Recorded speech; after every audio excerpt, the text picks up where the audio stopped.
Ne do të vazhdojmë të flasim më shumë për zhvillimet politike në Republikën e Maqedonisë Veriut, të cilat tashmë quhen të trazuara pikërisht pas vendimit që ka bërë publik mbrëmjen e djeshme kryeministri Zoran Zaev, kryetari i LSDM-s. Do të kemi në këto momente në lidhje të drejt për drejt Muhamet Zeqiri, që është deputet dhe nën kryetar i LSDM-s. Zoti Zeqiri, mirëmbrëma dhe faleminderit që jeni me ne në këtë intervistë. Mirëmbrëma. Faleminderit për mundësinë. Zgjedhjet lokale në fakt në të dyja raundet duhet thënë se nuk ka rezultuar të suksesshme për LSDM dhe kjo për sa i përket numrit të komunave të fituara. Tashmë Zoran Zaev ka marrë përgjegjësinë, duke thënë që jam përgjegjës i vetëm i këtij dështimi, nëse do ta quanim kështu, dhe jep dorëheqjen e parevokshme. Ka qenë performanca jo e mirë e LSDM-s gjatë këtyre viteve që solli këtë rezultat zoti Zeqiri, apo ndoshta kandidatët e kahut tjetër të partisë politike, kryesisht të VMRO-s, ka qenë ndoshta ata të cilët kanë fituar besimin e qytetarëve. Pra kujt, le të themi, i atribuohet kjo humbje? Arsyet për humbjen sigurisht duhet i kërkojmë brenda vetë subjektit politik tonë.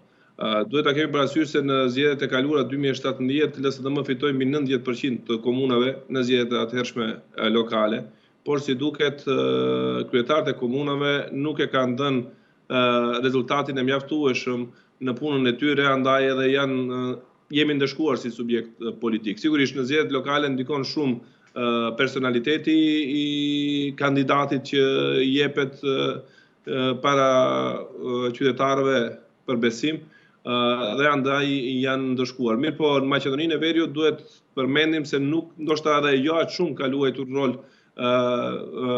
puna e krerëve të komunave, sa kanë luajtur rol politikat e përgjithshme të ekzekutivit të kryesuar nga kryeministri Zaev. Duhet të kemi parasysh se në mandatin ton zoti Zaev mori guximin dhe zgjodhi kontestin me Greqinë sa i përket çështjes së emrit, dhe kjo ka ndikuar tek pjesa e popullatës maqedonase këtu në vendin ton, dhe më pastaj kontesti që kemi me Bullgarinë dhe gatishmërinë që tregon zoti Zaev për zgjidhur edhe këtë çështje ka ndikuar tek pjesa nacionaliste e popullatës maqedonase dhe ka sjell këto rezultate që kemi në zgjedhjet e fundit lokale që përfunduan dje. Pra, çështje të cilat në një farë mënyrë nuk i përkisnin drejt për së drejti qytetarit, çështje lokale, le të themi, shqetësimet e tyre, por vëmendja në çështje të tjera më madhore, sikurse ishte qoftë kontesti i emrit apo dhe integrimi i vendit në Bashkimin Evropian, duket se ka lënë në hije interesin etik të qytetarëve. Është ky një ndër arsyet kryesore pasi kjo po qarkullon më së shumti zoti Zeqiri. Mos përmbushja e premtimeve dhe fokusimi në çështje të tjera të cilat nuk i përkasin drejt për drejt qytetarit të Maqedonisë së Veriut. Qytetarët kësaj here kanë ndëshkuar LSDM-n tash shkaku i politikave të jashtme, shkaku i raporteve me vendet fqinje dhe atë që ata e konsiderojnë se kemi bërë lëshime të shumta ndaj Greqisë, por edhe ndaj Bullgarisë, me cilët jemi në bisedime dhe që janë pengesa kryesore pse ne nuk mund të hapim negociatat, dhe fatkeqësisht as Shqipëria, shkaku i Maqedonisë së Veriut dhe këtij kontesti që kemi me Bullgarinë, vazhdojmë të ngecim dhe të ngelemi në një vend. Dhe gjithë kjo ka ndikuar tek popullata, të cilët nuk i kanë parë problemet lokale, a janë zgjidhur apo jo, sa kanë parë politikat e jashtme dhe rolin e kryeministrit Zaev në këtë drejtim. Do të ketë në vijim, le të themi, një mbledhje me kryetarët e komunave për të bërë kështu një skaner të punës, për të tërhequr vëmendjen atij ku nuk është punuar sa duhet, në mënyrë që një gjë të mos përsëritet. Po, neve në partinë na pret punë e madhe, sigurisht dhe shumë punë për të bërë reforma kadrovike posaçërisht, por para se gjithashtu tani jemi të fokusuar për të dëshmuar se nuk kemi nevojë të shkojmë në zgjedhjet parakohshme parlamentare, edhe krahas deklaratës së zotit Zaev se jep dorëheqje e merr përgjegjësinë për këtë rezultat në zgjedhjet lokale. Para se të lidhemi me ju, duhet të ndaj me shikuesit tuaj, ka përfunduar dhe takimi i zotit Zaev me liderët e gjithë partive parlamentare që janë pjesë e shumicës qeveritare, dhe të gjithë njëzëshëm kanë deklaruar se janë kundër zgjedhjeve parakohshme dhe mbetemi unik si shumicë parlamentare, kështu që opozita nuk mund të përmbys kuptoj. Pra ju keni akoma shumicën parlamentare dhe do t'jetë LSDM së bashku me koalicioni që do t'jetë në qeveri. Gjithsesi. Ndërkaq si vijon proceduralisht çfarë ndodh tashmë? Dorëheqja është dorëzuar, çfarë vijon më pas? Cilat janë hapat sipas Kushtetutës maqedonase? Dorëheqja ende nuk është dorëzuar, formalisht është deklaruar vetëm nga kryeministri mbrëm. Ai sot pati takim me gjithë liderët e partive parlamentare të shumicës qeveritare dhe jemi në pritje të shohim se a do të reflektojë zoti Zaev, pasi që të gjithë liderët, duke filluar nga zoti Ahmeti, nga përfaqësuesit e lëvizjes Besa dhe partnerëve të partive më të vogla, gjithë janë të njëjtëzëshëm se zoti Zaev nuk guxon të japë dorëheqje dhe duhet të vazhdojë. Po ishte parevokueshme. Të paktën kështu e ka thënë zoti Zaev. Apo është ndoshta është përcjell në media si e tillë? Ashtu është përcjell në media. Zoti Zaev është i vendosur dhe ndjen përgjegjësi për këtë rezultat, andaj edhe dha dorëheqjen. Mirë po do të shohim se a do të reflektojë apo jo, pasi që partnerët e koalicionit kërkojnë që ai të vazhdojë të udhëheqë qeverinë.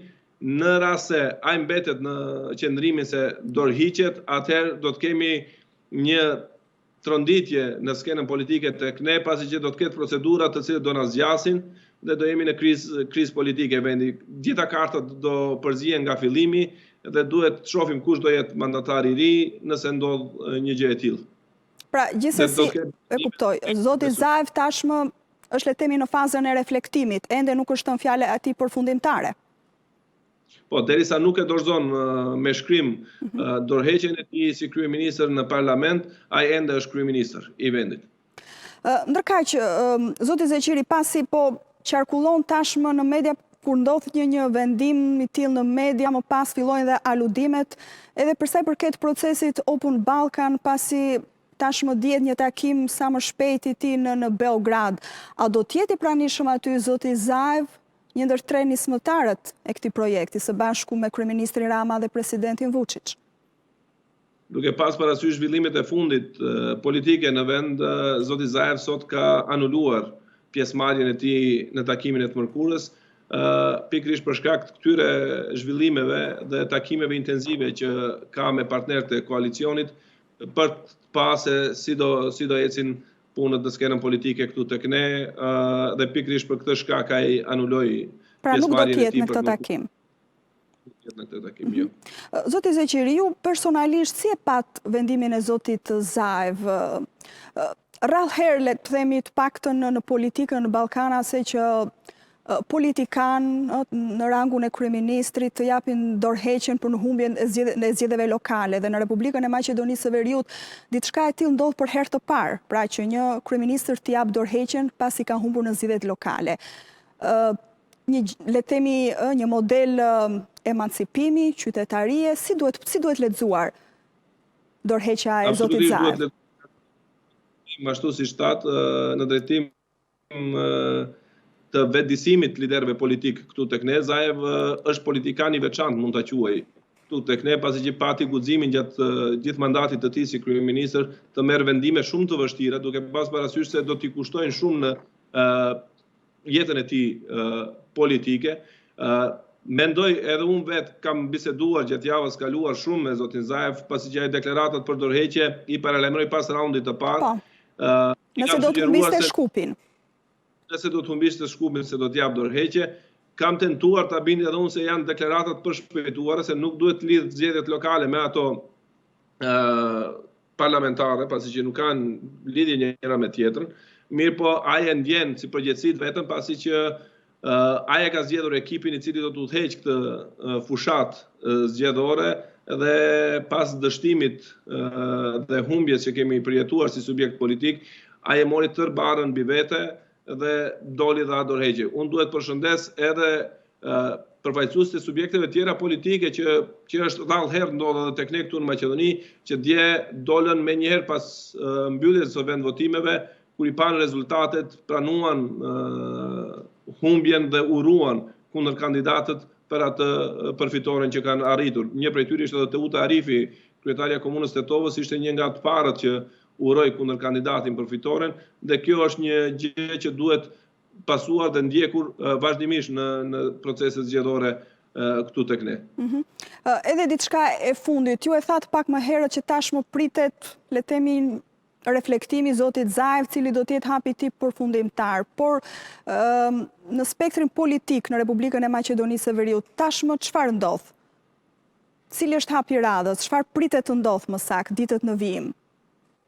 Në ditët në vijim duhet dihet, do të vazhdojë të qëndrojë zoti Zaev, kryeministri i vendit, dhe do të tërhiqet nga lideri i LSDM-s dhe do të shkojmë në kongres të jashtëzakonshëm apo jo, ose do të japim emër të ri i cili do të tentojë të formojë shumicë të re parlamentare dhe do të sërish nga radhët e LSDM-s. Ka një emër që po përflitet në rast se zoti Zaev jep dorëheqjen e parevokueshme dhe nuk kthehet pas nga ky vendim? Për momentin ende jo, pasi që është herët, ishte takimi i parë sot me partnerët e koalicionit të cilët janë këmbgulës që zoti Zaev të jetë ai i cili të vazhdojë me kryesimin e qeverisë dhe të mbetet në këtë post. E qartë, zoti Zeqiri, po. Unë i falenderoj shumë për intervistën, për kohën që na kushtuat. Faleminderit. Ju falenderit.